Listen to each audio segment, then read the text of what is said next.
We've heard Republicans criticize President Obama before for leading from behind, but Senator John McCain today says that President Obama is actually somewhat culpable for last week's horrific chemical attacks outside of Damascus and Syria. McCain told the Daily Beast's Josh Rogan, Assad was able to use chemical weapons before and there was no response, and so why not do it again? This should surprise no one. They viewed that not as a red line, but as a green light, and they acted accordingly. Joining me now to talk about this are the co-hosts of CNN's Crossfire, S.E. Cupp and Van Jones. S.E., you were nodding your head up and down as I was reading that statement from John McCain. Yeah, look, I want to commend the president for finally following through on our red line threats. That's important. It's important for our credibility. But our strategy on Libya has been confused from the beginning. And this is one latest example of why we're confused. We're going in with limited airstrikes. For what purpose? Our own State Department and Pentagon have said it's not to change the course of the war. We've done this. We've done this in Libya. We went in, rattled around for a few days to urge Gaddafi's ouster. And then what? Libya was neither more safe. The region was not more stable. Al-Qaeda had not been eradicated. And we were the victims of terror attacks just a short time later. There's a lot of head nodding going on here. Van, you're nodding no. That would be head shaking. Sort of like the twerking and the shaking of my head is twerking. No. Twerking. No. Well, first of all, we have to be clear that this is time for us to come together. This was an absolute atrocity, what happened, and the president is taking strong action. And my problem is you have these people who want to do the Monday morning quarterbacking thing. How many wars do these people want us to get into in the Middle East? They're attacking him for not being more aggressive on Syria and Iran and Libya and Yemen. If it were up to his critics, we would be in land wars in 4 or 5 different countries right now. This president has now said there is a red line. It was not clear before whether the line was crossed. It's crossed. He's moving forward. I think we need to stand behind this president and send a clear message to Assad that this type of behavior is not acceptable. But is John McCain off base? Do you think the statements of the president over the last year? I am shocked to hear John McCain blaming our president for the actions of a madman and a mass murderer against his own people. It is despicable for John McCain to have said that. He owes an apology to this president. This president is not responsible for murder of the people of Syria. This president said very clearly, he said it 5 times, if we are sure that chemical attacks have been used, we're going to act. He is now acting. But I don't think that John McCain or anybody in the Republican Party should be blaming this president for the actions of a madman. I don't even recognize this country anymore. I feel like under this administration, America has neither might nor a moral compass. We hide behind drone strikes and classified documents. We should absolutely intervene to stop the genocide of more than 100,000 people. We should absolutely intervene to stop Al-Qaeda and Islamic extremism from jihadizing yet another conflict. It is absolutely our obligation. And instead, we do the bare minimum to save face and pat ourselves on the back for our civility and our diplomacy.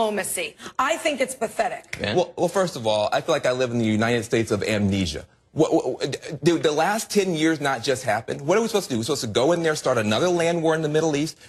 Now people are saying decapitate the regime. If you kill Assad right now, wonderful. You have a huge power vacuum. Who's going to fill it? Listen, people have a nostalgia for 1953 when the U.S. could just sort of thump out dictators like in Iran, put in their own.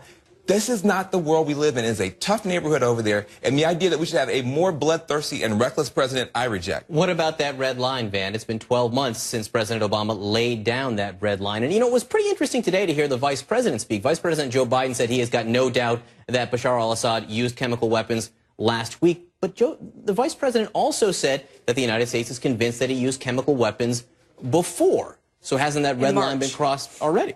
Well, listen, I don't think that we need to rush into war or rush into these strikes. It's 2 years into the conflict, man. Hey, listen. 100,000 people are dead. This is not rushing. How many land wars do you want? Just answer the question. How many land wars do you want to have in the Middle East? I never advocated to send boots on the ground to Syria today. What I've advocated for, and it's not Monday morning quarterbacking, because I've been on this story for 2 years, is right at the onset when we knew that Bashar al-Assad was killing his own people, Bashar al-Assad possessed chemical weapons. Bashar al-Assad had pipelines to Russia and Iran, and Bashar al-Assad had a pipeline to Hezbollah. I said right away, this is going to be a nightmare. Go in now, go in early, make it decisive, and then get the hell out. Well, here we are 2 years later. But that's the problem. It's easy to rush in. It's hard to get out. And I think I am glad we have a president who understands. It's very easy. What we have with the other party is always a cheerleading for a cakewalk into quicksand. It's easy to go in by yourself. Then you own the problem and you can't get back out. This president, whether you're talking about Iran, where he built a global coalition, including China and Russia, to isolate them, whether you're talking about Libya, where he has built a global coalition, he's not leading from behind. He's building teams, and he's moving forward. These and that's what you want. Coalitions, there is a fetishization of building coalitions. You're There's supposed a fetishization about not being stuck out there by to yourself. have a stated objective and build a coalition around it. This is the beach house philosophy. It's what I call the beach house philosophy. You want to buy a beach house, you can't afford it, right? You don't want to be responsible for it. So you get a bunch of your friends to go in and buy the beach house with you so that when someone breaks the lamp, you can say, not it, it's not my fault. But in this there should be an objective more long-term than avoiding responsibility. Van, to use the beach house analogy here, isn't the U.S. the last one to buy into this beach house at this point? Because Britain and France have been talking about action in Syria for some time. I think we all know that when the United States moves in, British and France, good allies, love them, but when we move in, it's a game changer, and we're going to move in. And I personally hope that the country will come together. We need to do two things. One, we need to get these airstrikes done. We've got to make sure he knows he cannot keep doing this. And then we need to have a real discussion in the country and in the Congress about where we go forward. And we should not rush into another land war in the Middle East. Nessie? Well, I agree that we need to have this conversation. I think Congress should be involved in this conversation. I think the president should embark on a public campaign to educate the American people about why intervention in Syria now is important. We might not agree with him. Boots on the ground in Syria.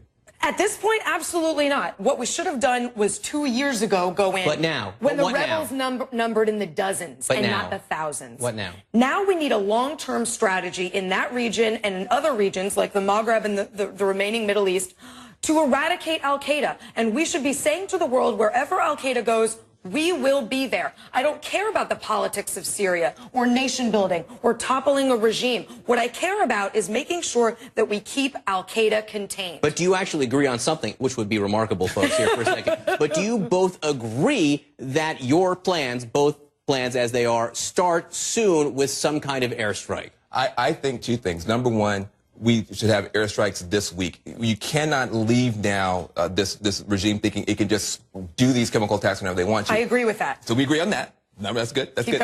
And then number two, I think that before we do anything else, especially if it's going to involve any sort of flyovers, et cetera, is we need to have a discussion in the U.S. Congress. We do not need to go rushing into another land war in the Middle East. Agree with that. And the president on this, his legacy here, as people look back and see what he has done in the Middle East and in particular Syria, how will it look? Hey, listen, this president, again, I feel like I live in the United States of amnesia. The last administration wanted to rush into these land wars, and they left a huge mess. This president spent the past 5 years cleaning up those messes and trying to contain the rest. And I think he's going to be looked back on as a true leader. When you have Russia, the United States, and China all standing with this president against Iran, that's not leading from behind. That's building a team and leading from the front. People have spent 6 years trying to figure out what the Obama doctrine is. They will spend another 60 because it is confused.